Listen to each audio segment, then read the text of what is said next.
दोस्तों, आज हम बताएंगे एक बहू ने अपने सास के कारनामे किस तरह सुधारा।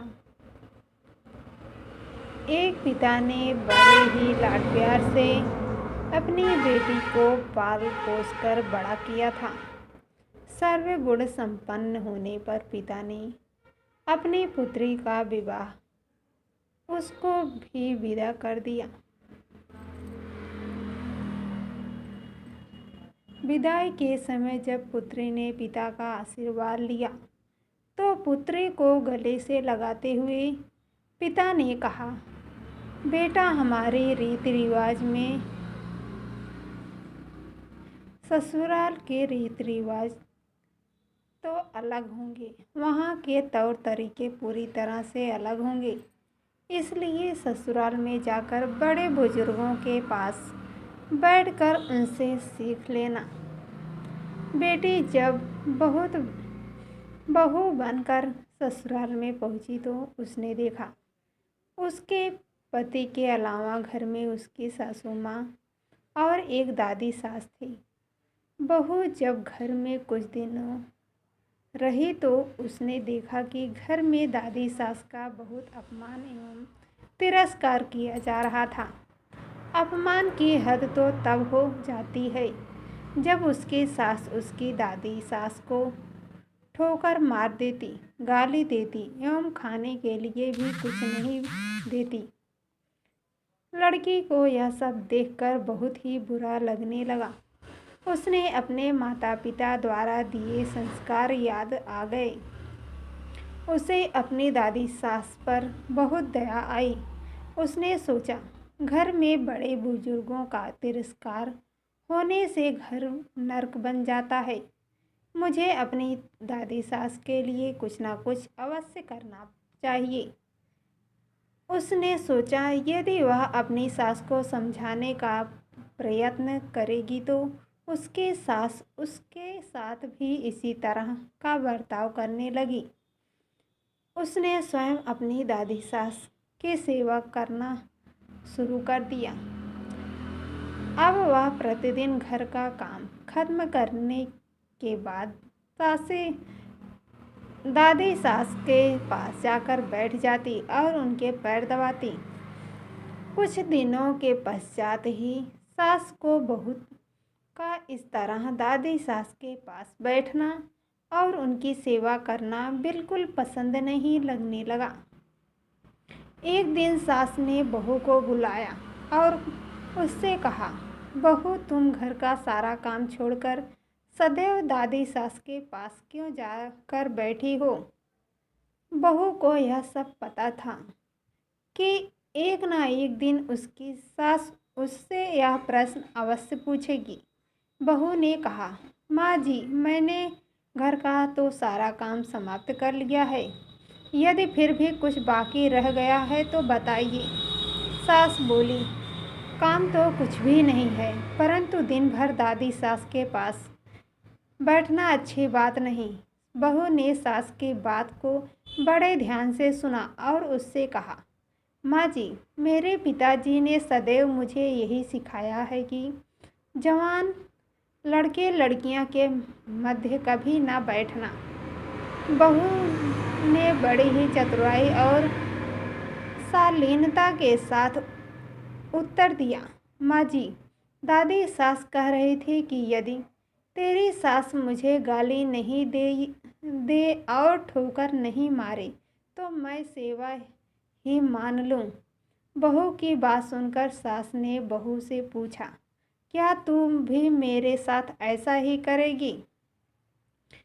बहू सास के इसी प्रश्न का इंतजार कर रही थी। बहू ने कहा, माँ जी, मुझे पिताजी ने बड़ों से घर के रीति रिवाज सीखने को कहा था।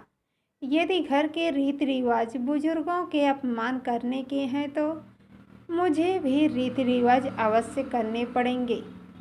बहू का उत्तर सुनकर सासू माँ को अपने भविष्य की चिंता सताने लगी। उसने सोचा, जैसा व्यवहार मैं अपनी सास के साथ करूँगी, मेरी बहू भी वैसा सीखेगी और फिर वह भी मेरे साथ वैसा ही व्यवहार करने लगेगी। सास अब दिन भर इसी बात के विचार में रहती।